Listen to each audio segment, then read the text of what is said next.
Hello everyone, what's up? What's up? Leviathan News here on this Thursday, March 21st, first day of spring, right? I think that's how they call it in the big world out there. First day of spring, and we're just starting our own crypto and DeFi spring, hopefully. And what a way to start it today, by the way, with two guests that I've been looking forward to have on. We have Amplice, that What's up? our audience is quite familiar of, I believe, from Gearbox. And for the first time today, I'm pretty sure it's the first time, actually, we have also Simon from Spool. First of all, thanks for coming, guys. And what's up? How are you? Good. Hey, How are thanks for you? the invite. Super happy to be here. Happy to have you guys on, and kind of excited to like get into some of the new stuff that's been going on, both separately on each of on Gearbox and on Spool actually. And also after that, I hope we'll get into like the kind of I don't know if it's called a collaboration or partnership or integration between the two projects. So for sure, we'd like to hear about that. But first of all, maybe implies what's up. First of all, and maybe you can share a bit about Gearbox and like how's the. I know that you guys have a while ago you had like V3 turned on, going live. I mean, instead of V2. So Yep. maybe you can tell the audience a bit about that. Like, what's Gearbox?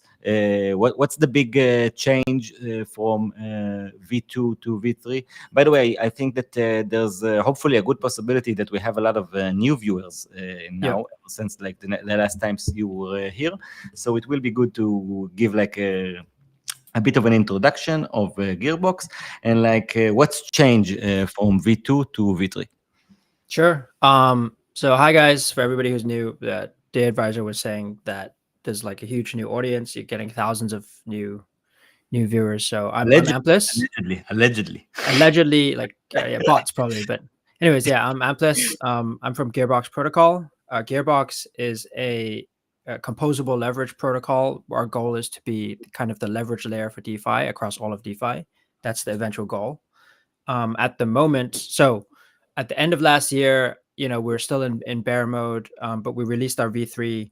Long story short, what V3 does is it allows us to kind of have better risk control so that we can kind of control the total system risk for any particular strategy or asset that we add into Gearbox in terms of the composability, which means basically that we can start adding and integrating new protocols like a lot faster than previously compared to V2.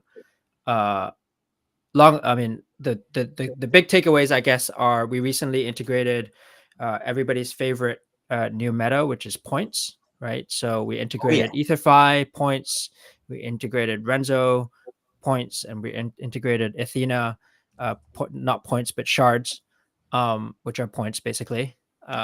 And basically, our TVL has skyrocketed back past our previous all-time high. I think TVL now is like 160 million. Yeah, so if you want to kind of lever up on Renzo, on EtherFi, or by extension on Eigenlayer, you can get kind of up to 9x leverage, or rather 9 times the points on Eigenlayer and up to 18 times the points on Renzo and EtherFi. And then same thing with Athena. You can get like, I think 9x or some 90x or so, I don't know, something crazy in terms of the amount of shards or points you can get using leverage. Obviously 9x leverage is dangerous. I wouldn't recommend people do it, but like 5x, I'm using 5x leverage on Renzo right now. So that's the exciting stuff. But the kind of bigger story is like, now V3 is out and we're on it and we're integrating things faster and faster. Basically we're going to try and every narrative that you hear, we're going to try and catch it as long as it's a DeFi narrative. So yeah, definitely keep an eye out on our leverage side. And then on the passive lending side, because there's been so much demand for our leverage product, right? Basically the utilization on our lending pools has been super, super high. So right now we're getting, let's see, I think it's like 25 or 27% organic yield, right? This is excluding token incentives. So excluding any gear you receive, it's right now 25% 23.55% on ETH and 43% on USDC. That's excluding token incentives. So the token incentives are like just a little bit more. So it's 1% on ETH right now and 3% on USDC. So as you can see, this is like organic borrowing demand. That's the power of the kind of leverage product when there's demand for the thing that's being leveraged. So super exciting stuff. It's really good to see, after I've been working with Gearbox since 21, essentially, end of 21. It's just cool to see like finally like the things that I imagined starting to happen. Really exciting stuff for us.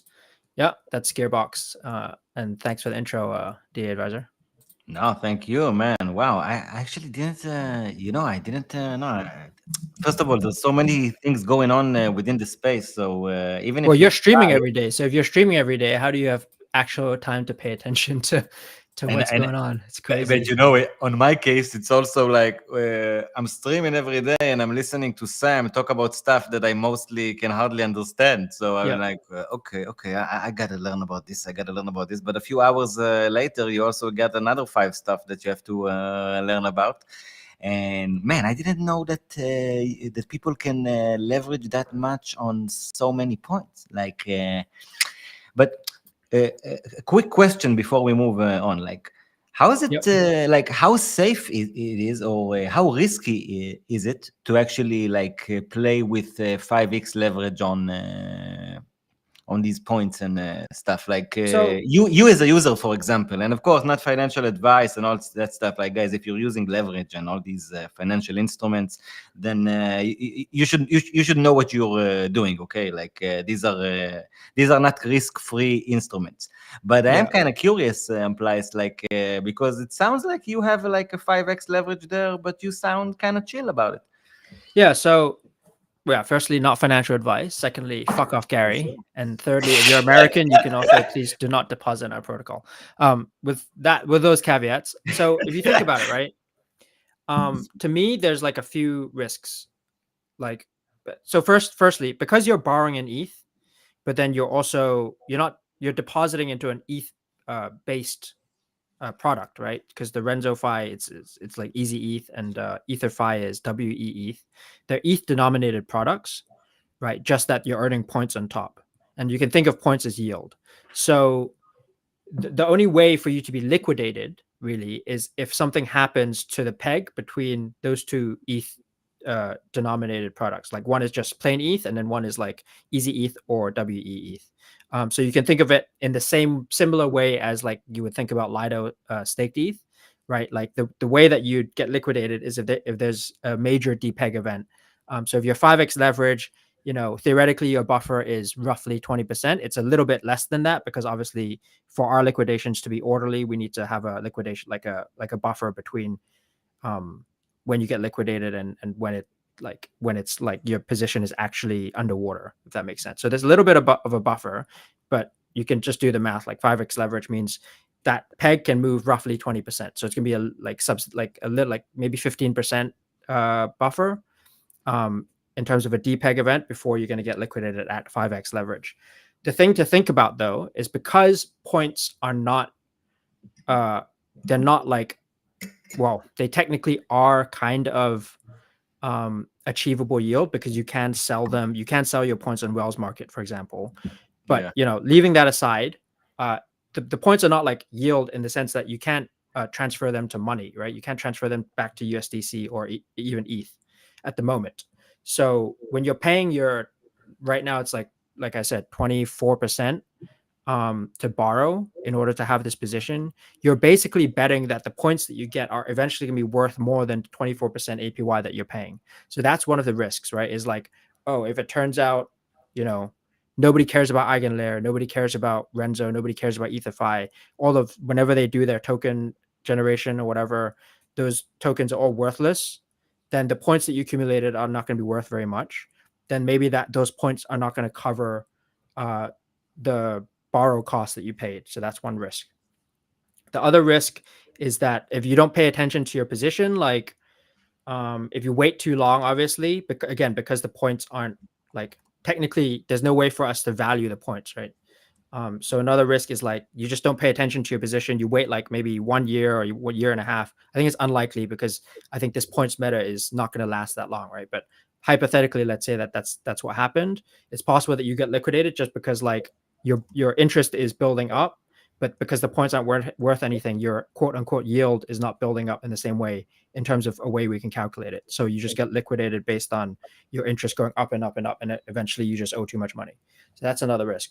The third risk is the most obvious to anyone in DeFi. It's smart contract risk. So, God forbid, knock on wood, there's something happening to any of the protocols that you're depositing into via Gearbox, or indeed one of our own smart contracts, Gearbox's smart contracts. If there's some smart contract hack, exploit, or something like that, then the peg can go from like fully pegged to zero immediately, theoretically, right? Yeah. So smart contract risk is always there. You can't avoid it if you're playing in DeFi.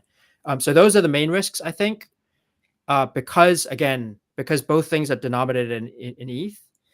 It's really structurally not that different from, say, leveraged Lido staking, which is, at the beginning of the last bear market, when we hit our previous all-time high TVL, it was from leveraged Lido staked ETH, and the risks are kind of theoretically similar, basically, because like you're borrowing ETH, but then you're also depositing ETH into these products, and then the same like ideas apply to the Athena thing, where it's like you're borrowing USDC and then you're depositing into a USD denominated product. Yeah. Man, this is so like the amount of possibilities that there are entering this, like for a user entering this bull market, upcoming, hopefully, bull market, again, non-financial advice, as we said, the amount of new opportunities of what to do compared even to the previous bull market, where it did feel like we have so many options and alternatives, like, but this time it's like, what is even going on? You know what I mean? Like if like some new people who are not familiar with the space, like they start asking me questions like, how can I even start? Like, I don't know where to start anymore. You know what I mean? It used to be a bit simpler. Yeah, just go into Yearn and that's it, right? Or like go into Stake Your Life. Just Yeah. show them a Yearn commercial and like get it over. Yeah. Or may I suggest just go into Spool, because we take way less fees, we're more stable and more reliable and fully customizable. Oh, that's a great move to finally get to the point where we start talking about Spool. So Simon, go ahead, give us like the full-on shield, like the full-on Spool shield.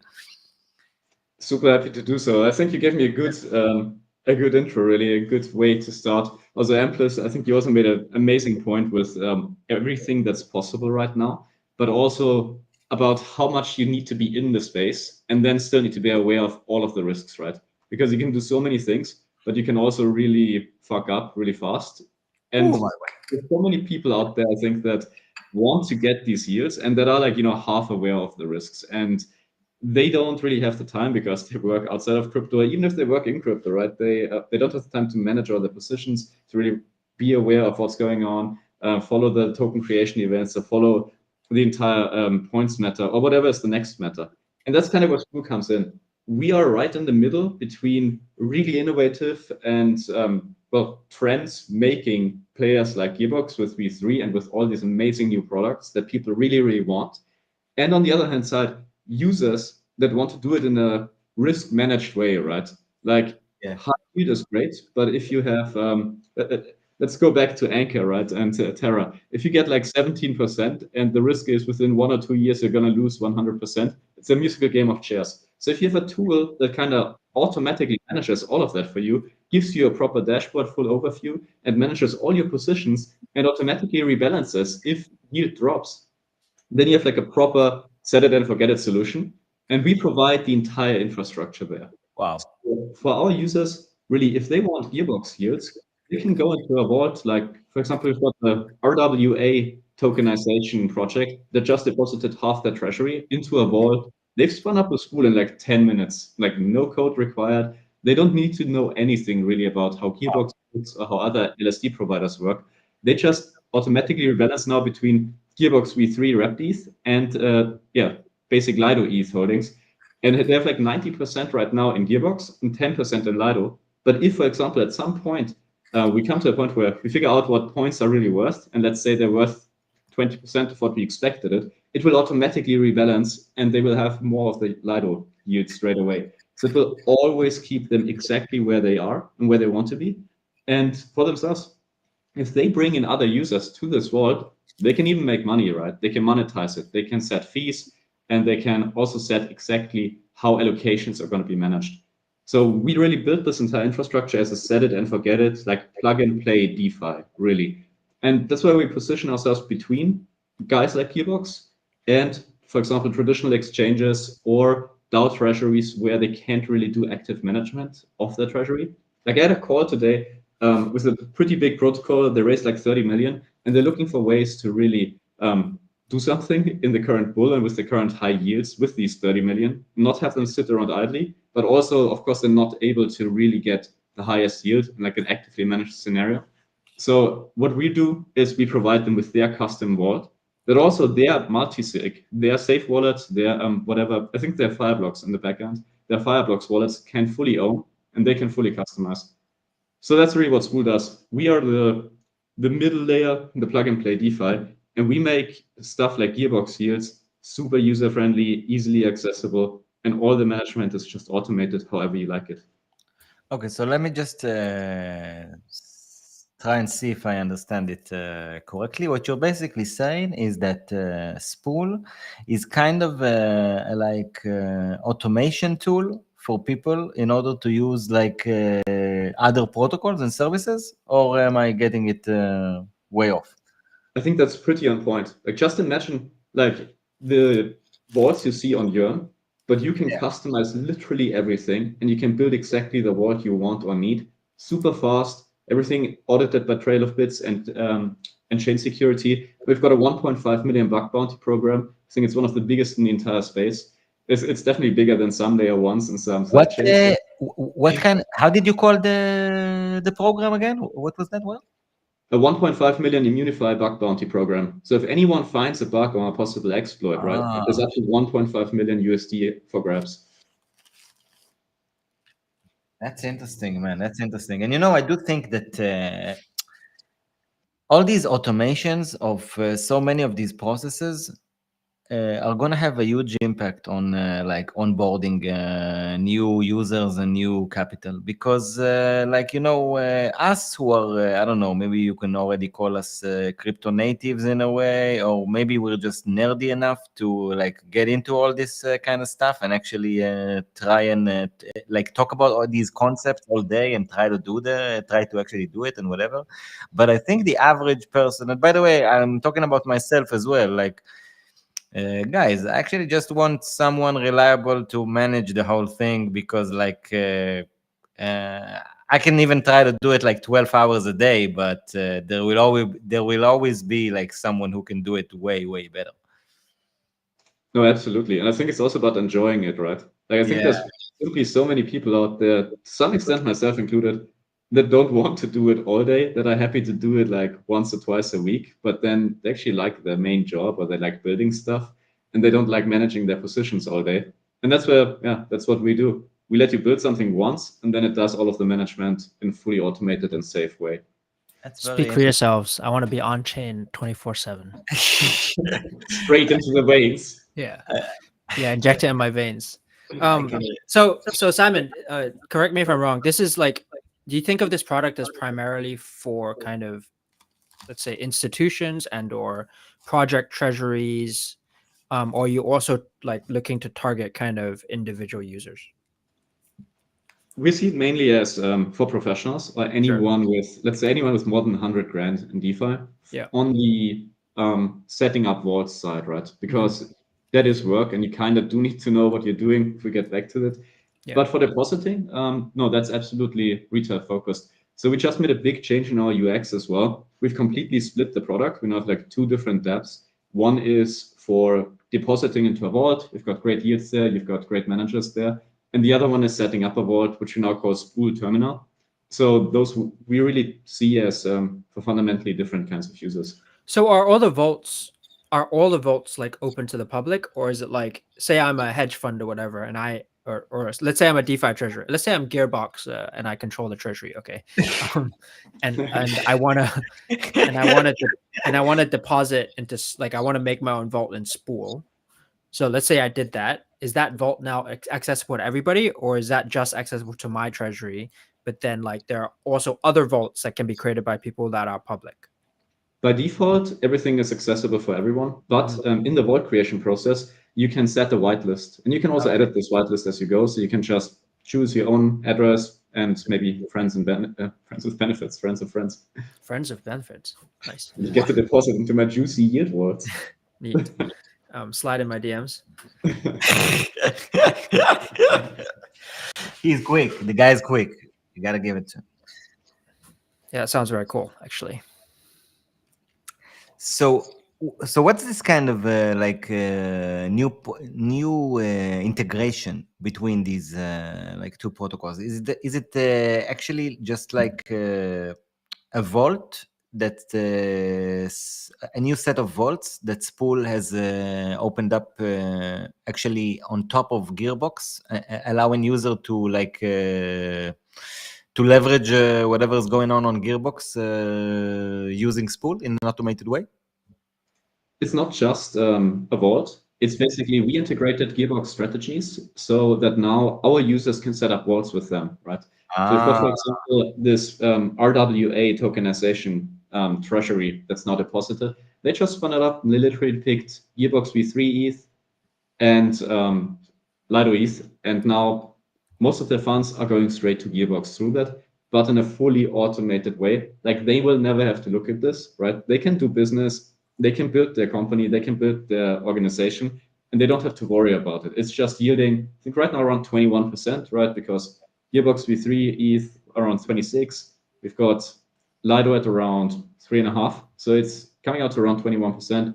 Pretty juicy still, super safe, automatically allocating and risk managing. And that's really the powerful thing. And we've got staking rewards ETH, which is basically an ETF product of a big basket of a lot of different LSDs. So this is stuff like you've got Rocket Pool ETH in there, you've got Lido ETH in there, you've got Frax ETH in there, and so on and so forth. And I think Origin as well, and many more coming up. And in the next iteration, it's also going to have, of course, Gearbox ETH in there to massively up the yield. And again, users that then deposit into staking rewards ETH, this kind of ETF, they don't have to worry. They get the best possible yield, including Gearbox ETH, for as long as it makes sense, right? But they don't have to stay up to date. So if at some point, maybe points drop, for example, and yield goes down, the rebalancing happens automatically. And they always stay at the best possible yield with their money. So it's really the set it and forget it. And Gearbox right now is providing, of course, amazing yield because of the innovative approach that the guys took, what Amplice explained earlier. So we're super happy to have them integrated. Yeah, Well, just go to ahead, add go on to that.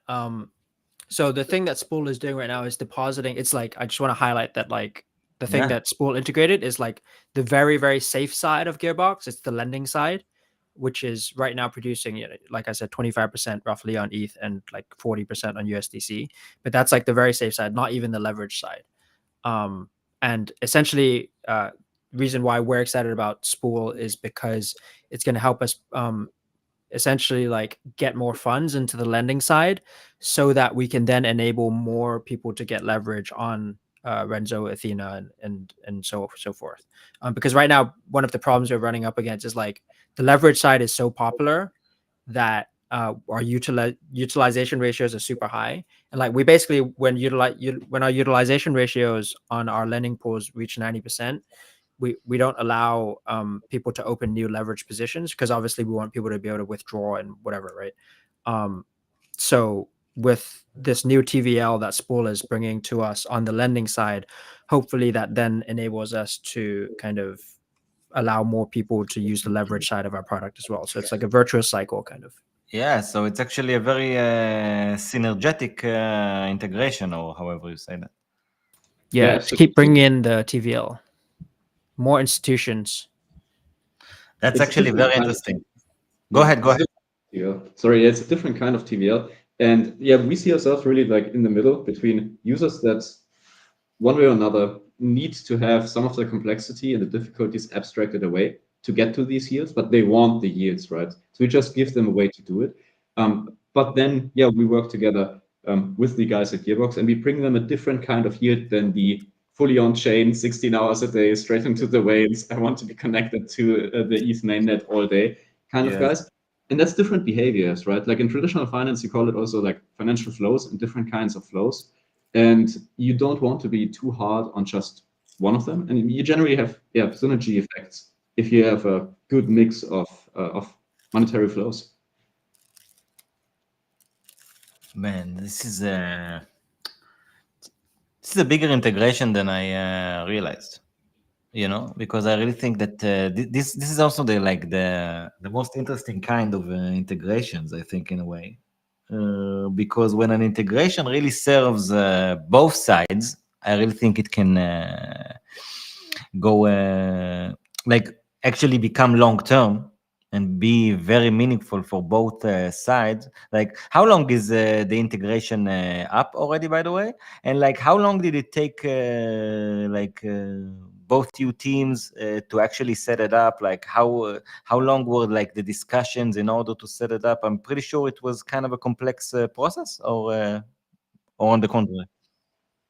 Honestly, it was pretty straightforward, I think. We're live now for a couple of weeks, and I'm pretty sure it took us less than a month to make everything happen. Oh, wow. Like the team at Gearbox was super receptive, right? I mean, amplice, I think you were there from the start as well. We had a group running together very fast. Everyone's like super proactive. And for us, really building the adapter was also reasonably easy. And then, of course, we had it audited. We audit everything we do. That's kind of, again, the safety aspect we bring. So auditing the adapters took a longer time than actually building them. So that's the cool thing. It was pretty many such straightforward. cases. Auditing takes longer time than building. We're very familiar with that. Yeah, so I mean, the integration, like, okay, to be honest, I literally, like, I don't write a lick of code. I don't know. I'm not technical. So, but I've been told that Gearbox code is very good and very easy to work with and very easy to integrate on all sides, both the passive side and the leverage side. So I'm going to go ahead and say that that's the case. And yeah, that's like one of the reasons why Spool was able to kind of be so proactive in terms of getting the integration done quickly. How many of these kinds of integrations have you guys at Spool already done before? Or is Gearbox one of the first ones? No, we've done around, so we're at 41 now. And Gearbox was probably like number 36, 37, something like that. So yeah, no, we're doing this a lot because, again, right, if we want to be a good plug and play solution, we need to give people a lot of choice. And if we want to let people create vaults, that's like the one big thing, for example, guys like at Jörn that were really pioneers did, right? They brought the right strategies together into one place, into one vault. And if we provide kind of the toolbox to set up vaults like this really fast, then we need to provide a lot of strategies. But where, for example, if the Jörn team spins up a new vault, picks like 5-6 strategies, they can really only build those adapters because they like actively decide which ones are worth it, which ones should be in there. Whereas for us, we only have the option to always listen to what people want and then kind of play by ear and do our best to integrate as much as humanly possible of the strategies people want. So I'm confident this year we'll be at more than 100 strategies easily, especially like we go live Arbitrum in about 2 months. So we're going to do it in parallel and just double our integrations. So yeah, we're integrating a lot at the moment. So it's rising really fast. Interesting. You guys are currently only on mainnet, or like where is Spool currently active? Yeah, we're currently only on mainnet, and yeah, these past couple days, weeks have been pretty hard because if you have deposit costs in the 3 digits, right, it doesn't make any sense, even if you're getting like 10-20% to deposit, withdraw reasonably fast. So yeah, we are really working hard and fast to get to Arbitrum as soon as we can. I definitely think that like the first L2 that I would have explored if I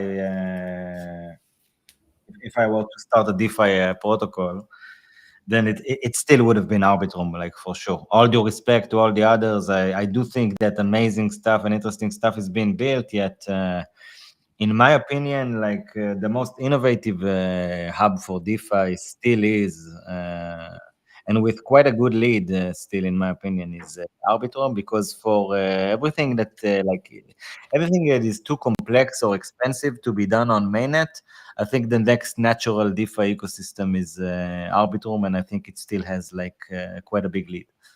Yeah, 100%. I mean, I don't think it's. I mean, you're kind of being very kind to the other L2s. I don't think it's debatable at all. Like, Arbitrum is way ahead. Like, okay, you can say DeFi, like listen, DeFi wise, yeah, exactly. Like It's all on Arbitrum. Like GMX is on Arbitrum, Camelot, Pendle, blah blah blah. All these things are all on Arbitrum. Like Gearbox.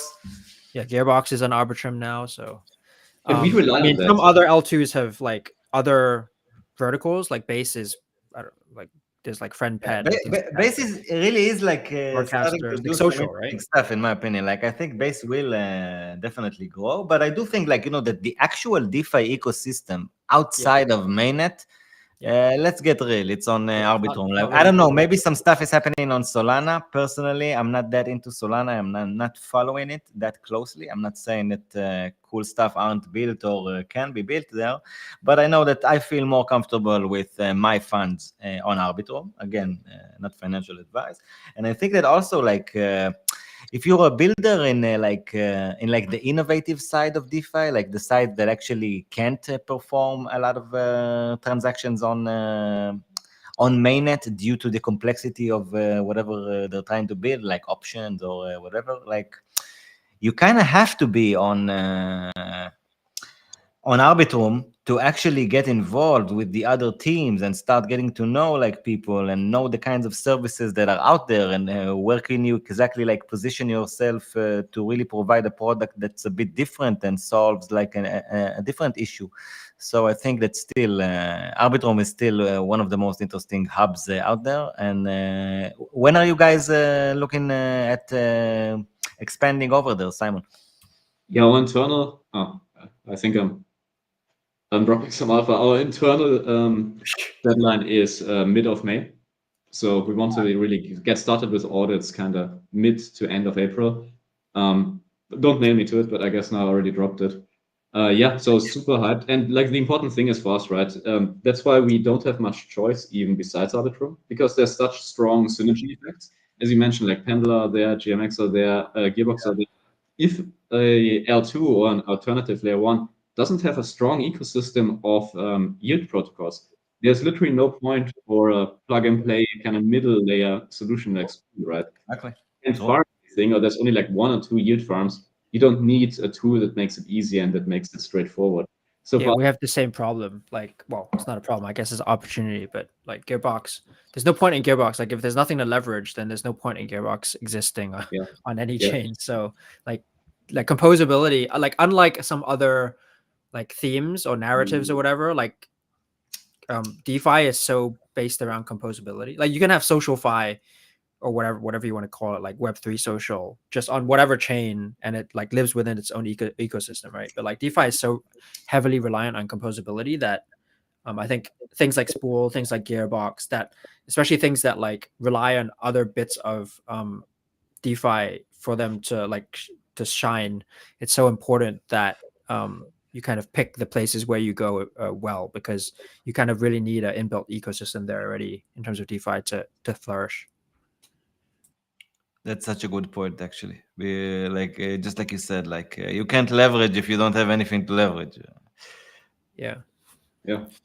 I wanted to ask Simon, like, what upcoming kind of integrations or kind of like at the risk of shilling some other thing other than Gearbox, what are you excited to like integrate into Spool next?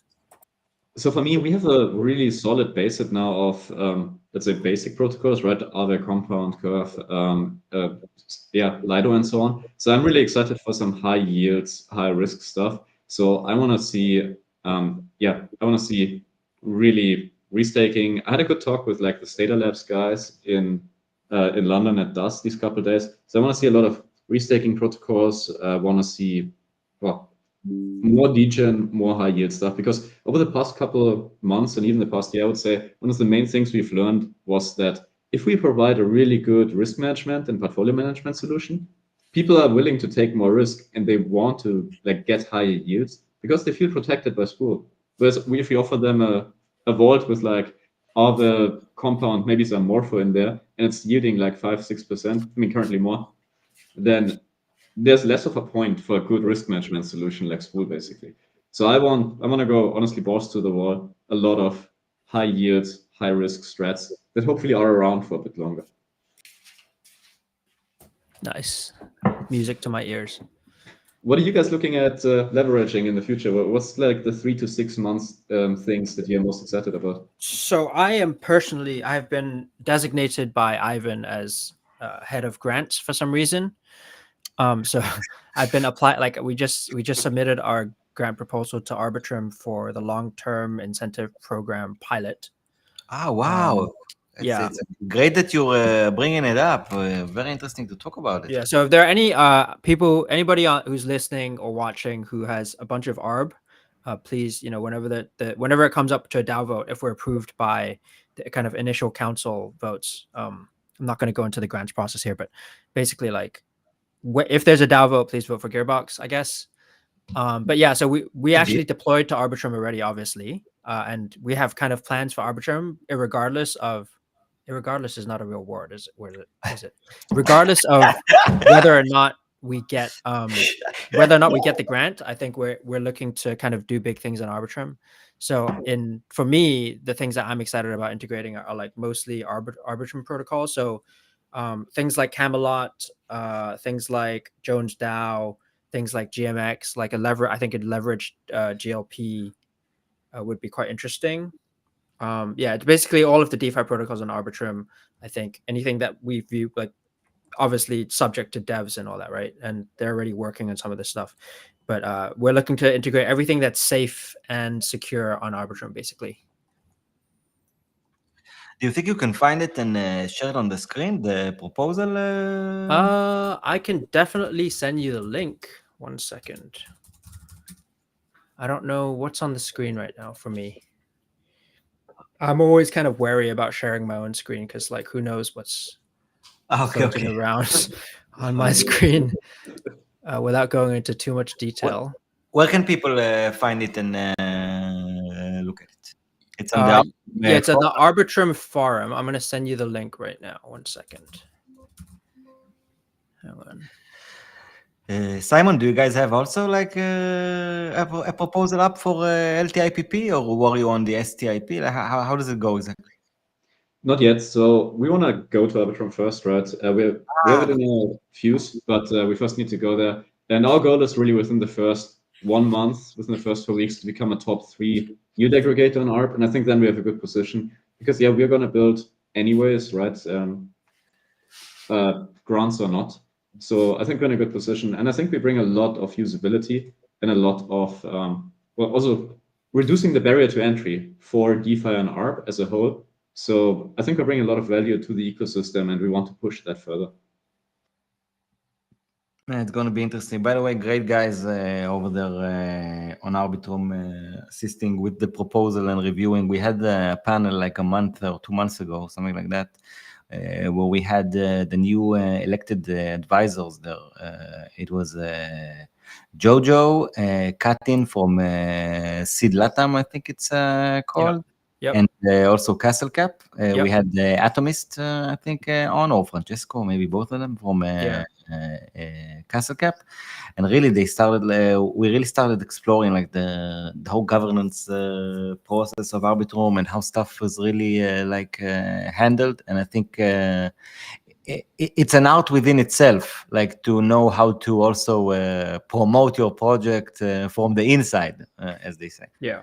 No joke, like those the grants the grants process for those 3 groups of advisors has been like very, very arduous, I think, because there were so many applications, and they only had like a few weeks to go through them all and help people improve their proposals and things like that. So big shout out to those, like Seed Latam, who was our advisor, but also Jojo and Castle Cap. I know they all killed it. Like, you're talking about like like something like 50 or 60 applications, and you're trying to like help each one of those projects improve their proposals so that they're like good enough to be kind of decided on by the council. So I know they put in a lot of work. I actually had lunch with Atomists a week ago, cool. and he looked like pretty tired. He was like pretty worn down from just working all these grant proposals. So big shout out to those guys, honestly. Yeah, honestly, they're doing a great job, and I really think that there's an actual attempt over there on Arbitrum to have this whole operation run by the community, and and kind of like doing it the right way, you know. Like, I think it's mostly, first of all, about they're at least trying. You know what I mean? Because it's so hard. All these things are like so new and experimental and complex that you're gonna get a lot of criticism either way. You know what I mean? 100%. But at least to see like an ecosystem trying to actually decentralize and have it the right way, and being able to like get some like, I don't know, receive some criticism about it and like try to fix it and improve things. I'm fascinated by that aspect. For example, like the whole governance aspect of things. For me personally, it's I think on some aspects it fascinates me even more than like the financial aspects of it, because I think it really shows like it's a very good demonstration of how like human beings actually act on all kinds of situation, and when there's actually like a lot of interests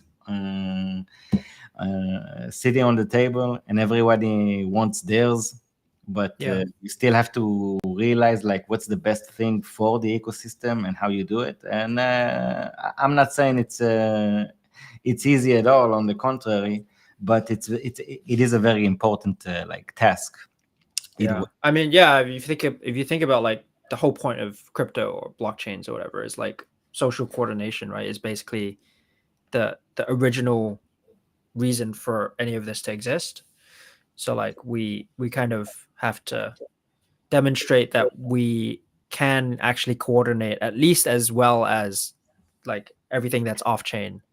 Otherwise we're just kind of like talking shit and gambling on shitcoins, which is also fun, but you know, the social coordination is also important. It's like an opportunity cost thing, right? Like, are we able to organize better than traditional corporate setups as well? And there's like massive upsides, right? Like I've written an MBA thesis just 2 years ago about like the struggles of like shitcoin VCs getting into the space with like no experience. And like the main thing was really that they didn't get into rounds because it was like people like us just filling up the rounds, and they're moving way too slow, right? Because they needed like a week or two to do DD.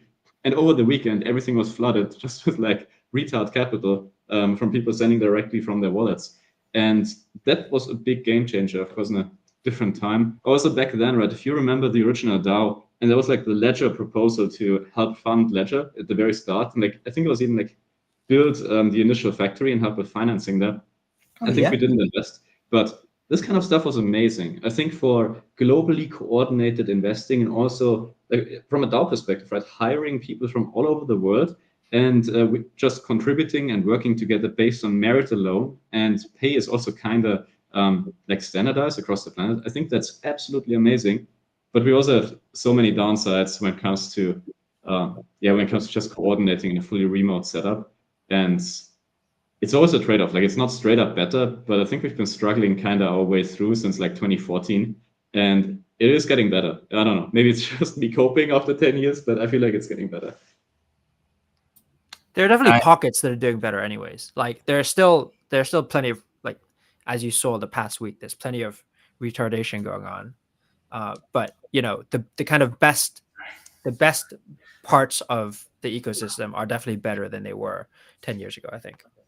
Yeah, you know, there's an actual like business infrastructure this time. Like you guys, I'm sure like you're way more OGs than myself, and I'm sure you're much. You've been here in the space for much longer. I entered the space only in 2020. Like in DeFi summer 2020 was when I actually started noticing crypto, and I only started noticing like finance in general and like what's actually going on in the world like a few months earlier with all the mess of 2020. And I can tell you that for sure, I as an investor and like as a man, simply, I just know a lot more, thankfully, these days. But it's like, are you familiar with Noah Seidman, Captain Rational? I think he's like the best streamer out there, like by far, in my opinion.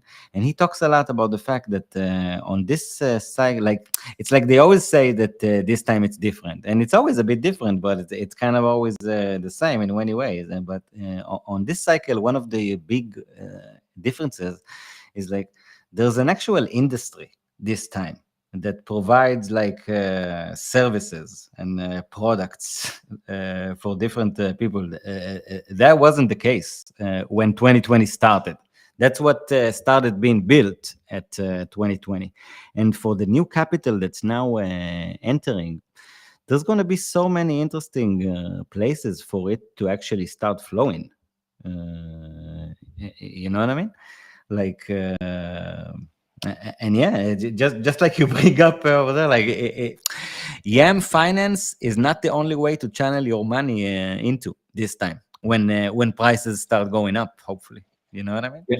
I think there's like real users, right? Like 2017, 2018, there was literally nothing to do besides sending ETH to, well, other people who have like a nice slide deck and like a nice white paper. But like since 2020, there's like real products and real users. And I mean, for me personally, right, before kind of 2021 or something, I've not used just crypto in daily life. And for the past couple of years, I've lived basically exclusively off of crypto off-ramps and credit cards. So like I pay my rent from my Holy Health account, and I pay everything in daily life with like Nexo off-ramp and so on. It's just so smooth. I have like no money in euros or USD. I have like everything in USD stablecoins, because the user experience is just so much better, right? Like if you're used to being able to send whatever amount of money you want across the world in like 10 seconds, and if you want it faster, then you can pay extra, versus sending any 5-digit amount from Europe to the US and getting held up and getting a bank to call you and asking you what you're doing with that money and then putting it on hold for 3 to 5 days. That is absurd if you use crypto. And I think this is massively different. Like 2017, 18, we had basically no use cases at all. And now there's like really hundreds of thousands, if not millions of people out there that actually use crypto in their daily life one way or another. You actually bring up a very good point there, I think, because I was just referring to the fact that there are a lot of new businesses to actually invest in, and not just like betting on tokens with for no reason. I think you're actually also like bringing up the fact that also like the whole user experience, as much as it still has a long way to go, it also has improved, like more off ramps, on ramps, like easier to actually use this money and not just have it on like wallets or weird exchanges or whatever, and then try to think of like possible ways to somehow offboard it into something you can actually use. But today, like you said, so many of us can already be equipped with credit cards and debit cards and this kind of account and whatever. By the way, these are some of the folks that I'm trying to get on for an interview the most. Holy Held, Genosis Pay, and all that stuff. It really is something that I think should be discussed more and more, because these exact applications are what gonna enable the new retail to arrive. Because, you know, guys, I know that the prices has gone up and all that, but I actually don't think that retail is basically here at all. I also think that most of the like meme coin trading going on, and again, it's just a feeling, like I'm not really checking much into it, but I think that the basic stuff that just happened is that, okay, all these big institutions started really bringing new capital into mostly BTC, probably some other ETH and stuff, but of course, mostly BTC with all the ETFs. So a lot of people who held BTC for a long while started taking profit, and then they asked themselves, what will they do with their profit? They like all the money so they went into, many of them went into meme coins and whatever, and some to quality projects like the ones we try to discuss here with you guys, like Gearbox and Spool. But a lot of the capital really just goes to this whole like gambling and betting market of meme coins. But I don't think it's like that. The money entering the meme coins now, I don't think it's new capital from new retail entering. I think it's like already it's definitely PvP, like existing participants that are already playing within themselves, because all of a sudden we have profits that we haven't had like for 2 years. But the actual retail, let me tell you, like most of my friends, like they're still not asking me about it. They still remember like the previous. I think that until we reach like 100K and cross that, or at least get really close to it, I don't think that mainstream media even starts talking about us. So I actually think that the actual retail is only going to come after 100K and the happening. Just my guess, of course, guys. I'm really. I don't even know if we need retail this cycle. We've got black Yeah, market. you know what? That's a good point. The boomers are here. They're buying our bags. It's up only forever. There's like 10,000 of us just buying everything from each other's shitty projects. It should be enough. Just move the funds around while it's going up only. Yeah, exactly. No, but it's the same. Like all the attention metrics, also, right? Like Google searches for ETH, for Bitcoin, they're not massively up. I know from a couple friends that are like in senior management of exchanges that also they don't have like massive new signups. It's like a small uptick, but it's nothing compared to DeFi summer and like 2021.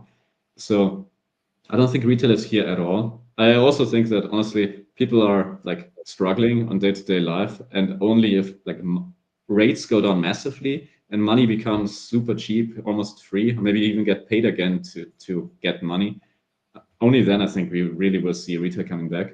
But yeah, as Amplice said, maybe like no joke, maybe we don't even need retail for the next kind of 2-3x. This time retail actually needs to come for themselves. You know, like again, not financial advice maybe, but the way I see it, yeah, retail should just like, guys, not to speculate on whatever wake up, macro guys, bullshit, wake blah up. blah blah. You know what I mean? Larry Fink is already buying. But and yeah, if this, like with the BTC ETF, and if the ETH ETF gets approved, yeah, not financial advice, but literally like you're seeing the formation of a new kind of officially, quote unquote, officially recognized asset class. Like if it becomes the case that crypto is just like something that you allocate to with your pension or whatever, I mean, this is why American stocks have been up. Man, I think this is literally why American stocks have been up only for the past whatever 50, like since the World War II, basically. Is because it's manufactured. It's the end of the gold standard. It's like 1971 when we detached. You've seen like productivity basically staying stagnant or even like going down a little bit. But the price of everything, the price of assets went ballistic, right? Because everybody has some portion of their salary every month goes to the pension, and the pensions are buying these bags, right? So like if crypto becomes one of those bags that gets bought, then it's I mean, not to say it's a super cycle, because I don't want to go to jail like Suzu, but maybe this time it is different. I don't know. Well, you know, that's one of the benefits of broadcasting behind a PFP of a llama, an icon, or like I don't know, a ghoul, or however that's called. Like, because honestly, if you're viewing it, if you're watching it or listening to it, and you decide to take financial advice from some cartoon characters who actually tell you they should not be recommending anything about nothing to anyone, then come on, that's another thing you should address out there. But I think that what we actually see now is retail being front ran by the big institutions. They are right now buying the exact tokens that retail was avoiding for all that for that long period. Like, and with some of these tokens, there are a lot of prices that actually I don't think we're ever going to see again.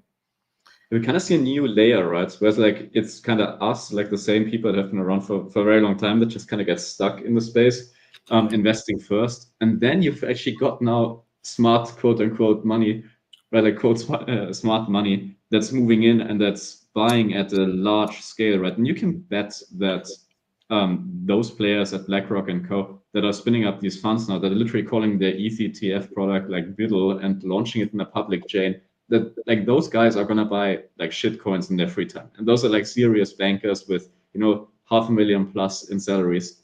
And those guys are, I think, gonna buy before retail and kind of after OGs, but definitely, yeah, maybe we're getting massive new inflows, even in the, let's say, not Bitcoin, not ETH, non-institutional grade asset space in crypto, just from a whole lot of Wall Street bankers coming in and seriously getting into the space now. It's going to be exciting for sure. By the way, if we're already talking about the future, let's try to get back a bit to Gearbox and Spool. How do you see the vision for each protocol in not only in the upcoming months or so? Like, how do you actually see it like in a few years? Like, what do you think that each protocol is trying to become? I don't know, like 5 to 10 years from now. So I'll go first. This is like my personal view. It's not a Gearbox house view, whatever that means. Because obviously I'm not a dev. I'm not actually the one who's building any of these things. So like it doesn't really matter what I think. Like it matters what Mikhail thinks basically, and his like the team of devs. But like the way I see it is like I want Gearbox to be the leverage layer for like all of DeFi if possible. So anytime you want to like get leverage on any farm, any asset, anything in DeFi that is like relatively safe, right? Like in terms of it's not obviously going to get exploited. I want Gearbox to be able to lever you up on that. And the way that I see it, it's like in the long run, hopefully if we can, especially if we can solve some of these Ethereum kind of L2 fragmentation issues, like if you can get a good L1 to L2 and L2 to L2 UX, then you can have kind of omni-chain leverage or omni-chain credit where, for example, you could deposit some ETH on mainnet and then you can borrow on Arbitrum, borrow on Optimism, borrow on Base or what, like anywhere. And then that's like super powerful. And hopefully the UX is something like just like you would use a Rabby, or I guess if you're a loser, if you're still using MetaMask, then MetaMask. But you know, essentially the way that you use your wallet today, I hope that in the future the UX is basically like if you want leverage, you can use like there's like almost like a Gearbox leverage wallet. So we have these credit accounts, right? But those credit accounts essentially are a kind of account abstraction. So in theory, you could have like a Gearbox quote unquote leverage wallet. And then if it's omni-chain, then you can just deposit whatever collateral you want and borrow from any chain, deposit into any strategy, leverage trade any asset. That's my goal for Gearbox. Again, this is not necessarily, this does not represent the official views of the Gearbox DAO, blah, blah, blah, blah, blah. For sure, man. We're the kind of guys that they just send us to talk about stuff without promising anything, like while they're actually working and building. 100% correct. Yeah. Simon, what about you? Man, how do you see Spool? How and where do you see Spool like 5 years to a decade from now? What's the vision there? What we're working hard for is really positioning Spool as the entry to DeFi for many players that don't have the resources, don't have the time or the qualifications to be on top of their positions every day, and not even just every day, but all the time, every day. So we want to be really the place that exchanges go to build earnings products by via virtue of us integrating all the interesting LSDs or the restaking or the newest trends. And at the same time, us delivering exactly this value. We are building in order to be positioned as the one place, or a DeFi, right? This new thing I want to go to. There's this one provider that has everything covered. It's Spool, right? I go to these guys. I just build, and they basically serve as my own backend. I go through their creation process, but then in the end, I own the contract. I own the stack basically that I output, and they provide great SDK. They provide a great dev experience. I'll integrate them because it's easy, it's fast, they've got the best product. that's what we're working hard for. We've got a couple of really good use cases coming out, but we basically just launched Spool v2, the current version, in end of December. So we've been live for around 3 months. And we've got staking rewards, ETH, of course, building, and the next version also including Gearbox. We've got a fully MiFID II compliant bank. That's like the other end, right?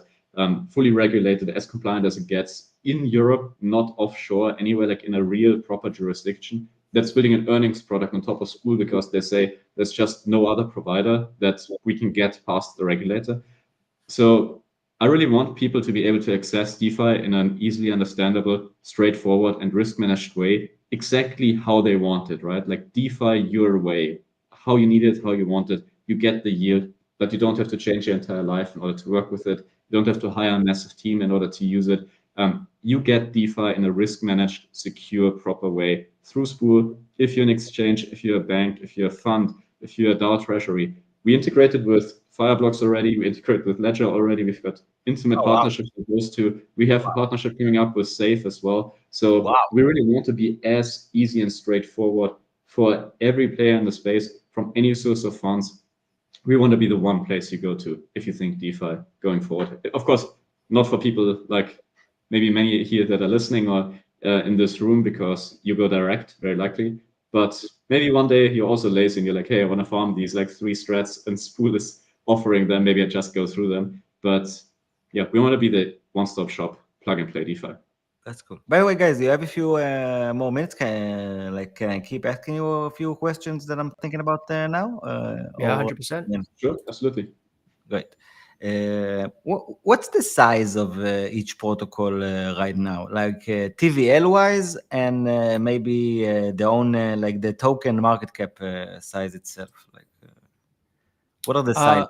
So Gearbox right now is, let's see, I think the TVL was like 160 or 150. Oh, it's 171 now total TVL. That's a lot for a protocol on Arbitrum. Well, I mean, that's just mainnet, not including Arbitrum. Okay. I don't think Arbitrum's not even included here, although Arbitrum is still small right now because we just deployed a few weeks ago. So on ETH, yeah, 171 million, and in terms of FDV on the token, I think it's actually roughly the same. It's like 160 or something, 160 million. And the actual market cap? Market cap is, you know what? I don't know about the circulating, like how much is circulating, all that. You got to ask. Let me look at CoinGecko.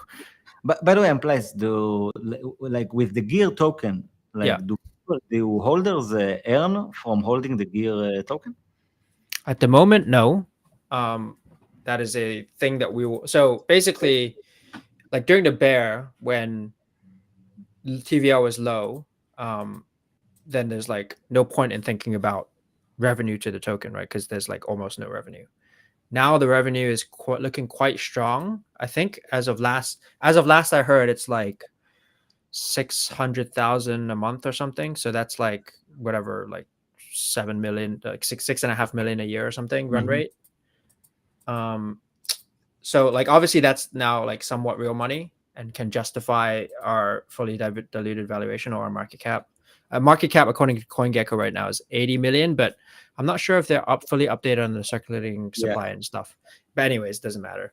I'm just curious. So token revenue, no, it's not turned on yet. It's definitely a thing that we can do in the future, subject to DAO vote.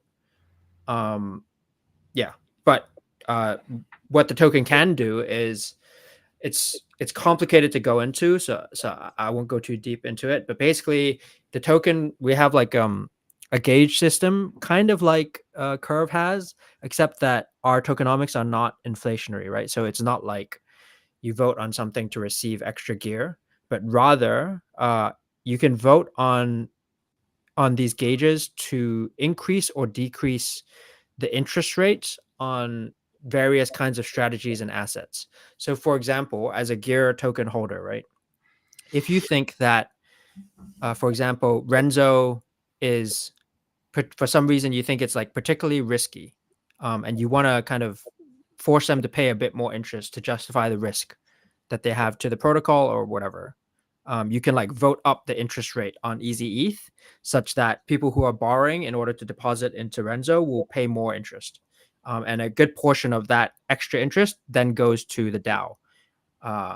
And then alternatively, if you're leveraged up on Renzo and you happen to have gear, or if you want to buy gear for this purpose, you can also go into the gauges and vote down the interest rate on Renzo so that whatever you're borrowing, it's cheaper, if that makes sense. So it's kind of like, hopefully it's what people will in the future call the gear wars. But basically, gear token holders can vote up and down the interest rates on individual assets and strategies that we've integrated. So forcing people who are borrowing to pay more, or if you're the one who's borrowing, reducing the interest you pay. And then there's also something else called quotas, which is too complicated to go into in this context. I barely understand it, but yeah, there's like a bunch of stuff you can do with the token now, but revenue sharing is not yet in there. It's something that I guess the DAO, whatever DAO people, like the people who hold the tokens, want that to be turned on, then they can make a proposal and blah blah blah. Yeah, that's Cool. it. Cool. Will be very interesting to see, honestly, because I think Gearbox is a protocol that is in a position, already is generating quite a lot of revenue probably, and it's in a position to possibly distribute a lot of revenue to its holders. Of course, not financial advice, and that's exactly what why I wanted to check and to know if it's actually going on. By the way, this exactly refers to the kind of stuff that I was talking earlier about. Like this time, there's actual businesses to invest in which someone can I don't know, you can hold certain assets just to be eligible for your part of the revenue. And I know that for me personally, as an investor, this is a huge part of my the way I invest personally. And I do recommend that for those who want to know about more about that approach, I mostly take it from Noah Seidman, Captain Rational. Honestly, I think that one of the people you should be checking out the most, wherever out there. Shout out Noah. I think you're doing an amazing job educating me and others around the world. Simon, what about you guys? Can you share a bit maybe about the Spool token, the tokenomics, like the way you guys see the whole concept of distributing revenue to token holders maybe, or whatever you guys are, whatever you guys have in mind? Yeah, absolutely. We're in a similar situation where during the bear, it just hasn't made much sense to turn on the fee switch, because I think we've accumulated about 70,000 or something in fees up until now.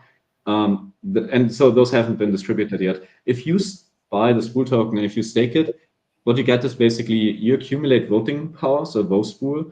This is kind of like a, it's a opportunity cost based lock-in. So if you start staking, you start gaining vote Spool tokens. These tokens you can use to vote, to decide where emissions should go. And also, the more vote Spool tokens you have, the more of a share of revenue and monthly emitted Spool tokens you get. But if you unstake, you lose those vote Spool tokens. So the longer you stake, basically, the more tokens you gain, up to the maximum amount of normal traditional Spool that you've staked. So it becomes less and less interesting to unstake, or the opportunity costs become bigger the longer you stake, but there's never any lock-in. You don't have to lock the tokens up or anything.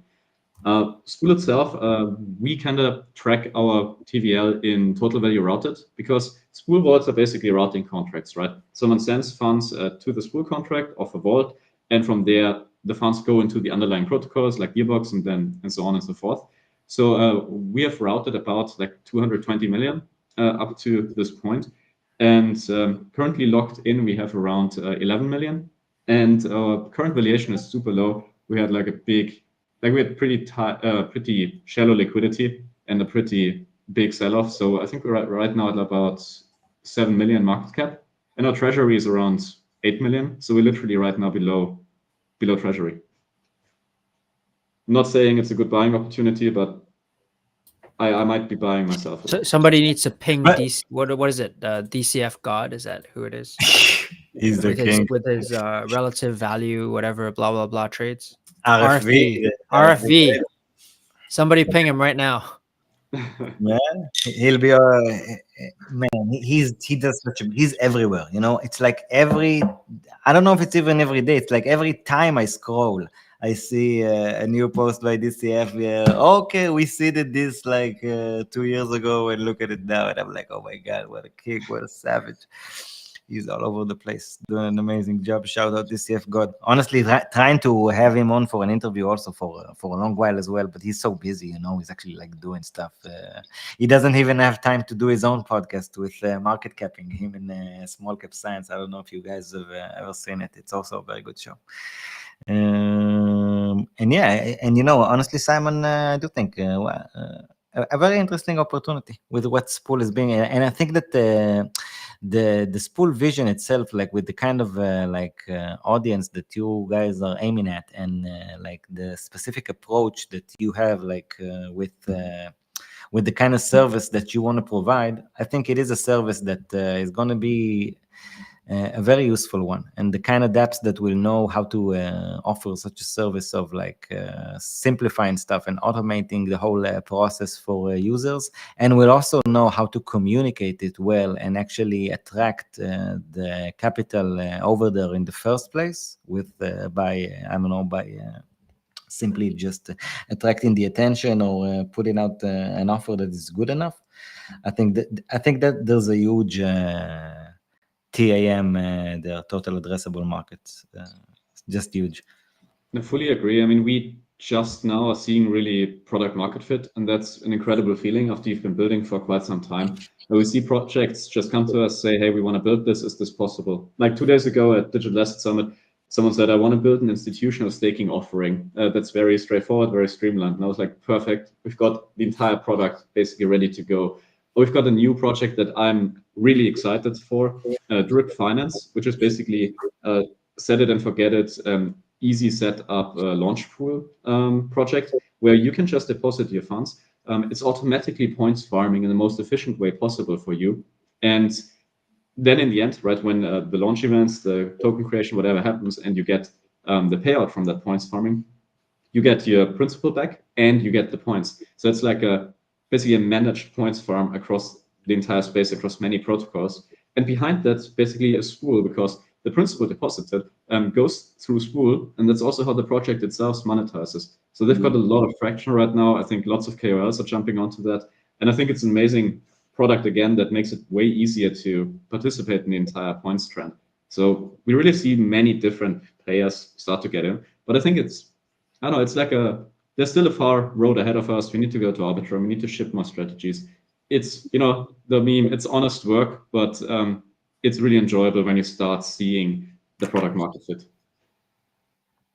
That's so true, man. And product market fit is really, it's the whole point. Like you can build like incredibly complex stuff and whatever, I don't know, and like intelligent stuff and all that. But at the end of the day, if you want the capital onboarded, you have to bring something that actually fits what the audience actually wants, not what you want the audience to want. And So you're saying I should make a meme coin? Is what you're saying? Basically, just quit immediately and make a fucking dog. Can you really argue with success someplace? You know what I mean? Like, can we really argue with it? Like, I'd rather be right than be rich. We all do. I honestly, I think I can resonate with that. Guys, anything else that we should have touched and we haven't mentioned? Maybe. No, I think we covered everything really well. Thanks for hosting. This was really great, actually. It was fun.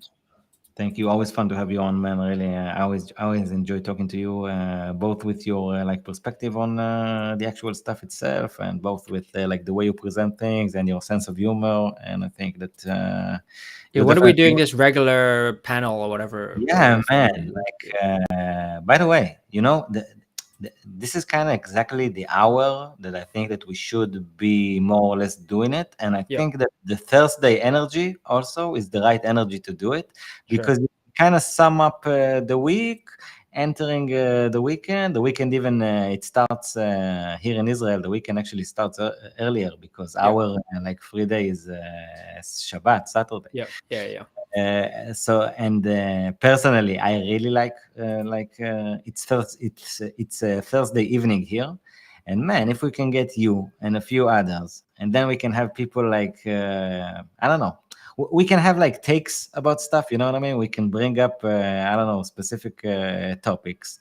Okay, what do you think about it? And maybe argue a bit. Maybe like you know what we should, I guess, talk about this in DMs or in chat or whatever. But we should do like, you know, those American sports channels, exactly, where man. there's a thing on the side that's like it's all the latest headlines, and then they just do like 45 seconds on each, and it's like totally schizophrenic.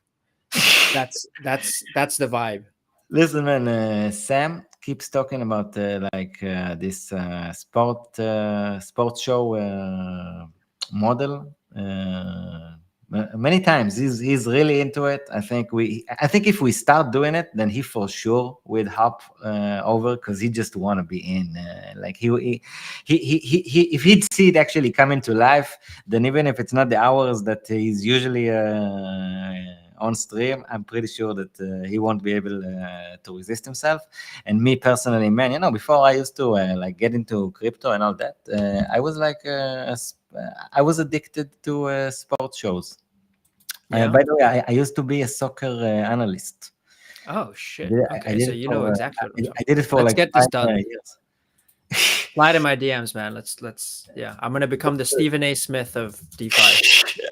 I have so many listening hours of Stephen A. Smith, man. People won't even believe me.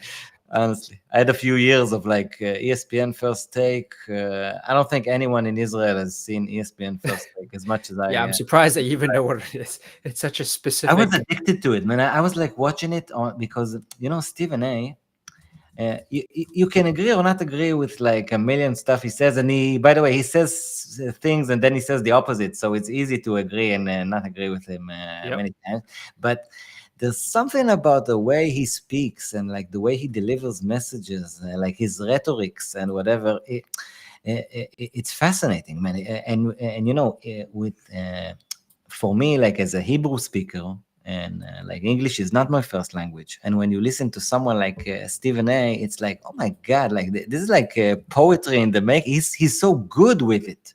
He knows what he's doing, and I think that's one of the reasons that like really made me delve into it. And honestly, it really made me think. I was always into like knowing English and like watching cartoons ever since I was young. There's a very strong like American influence in Israel anyway, especially in the years that I'm alive. Yep. Okay, and it has a good size and the other side as well.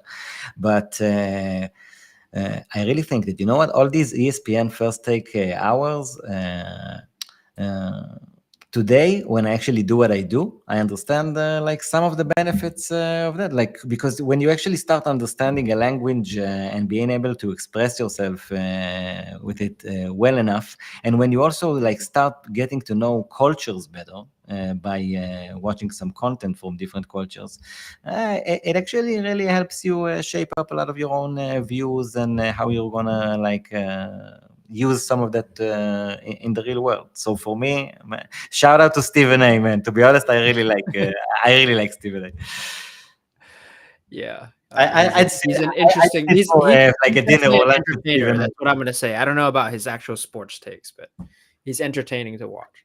Man, he's entertainment in the making. Like, and he knows his sports, but he knows his politics better than he knows his sports, even. You know what I mean? And he knows his sports, but he's a politician in a way. You know what I mean? Yeah. Simon, thank you very much for coming, man. You're always welcome, even if we start that show that we're talking about. You're always welcome to join as well with your takes. It was an honor having you here to talk about Spool for the first time. Wish you guys a lot of luck. Amplice, thank you for coming well and sharing your stuff stuff about Gearbox as well. Always fun to have you on, and let's continue our talk on the messages as well. Yep. And by the way, everyone, thank you very much for tuning in. Almost 600 people, like 582 people watching, it says to me currently. Like, these numbers are just amazing. Thank you all. Feel free to comment, share, subscribe, whatever. Reach out to us on our Twitter, on X. By the way, guys, we're starting the whole points thing, and also guests are going to get points, and people can get involved and like submit headlines to get points. So really, just reach out to us and like try to get involved, and we will find you. And by the way, we also have some ref links for some cool stuff. CVI, Rabbit. We also have for asymmetry now. And if you're a project out there that has a ref link, feel free to reach out to us. We really want to project. I think on-chain ref links are going to be one of the biggest industries out there.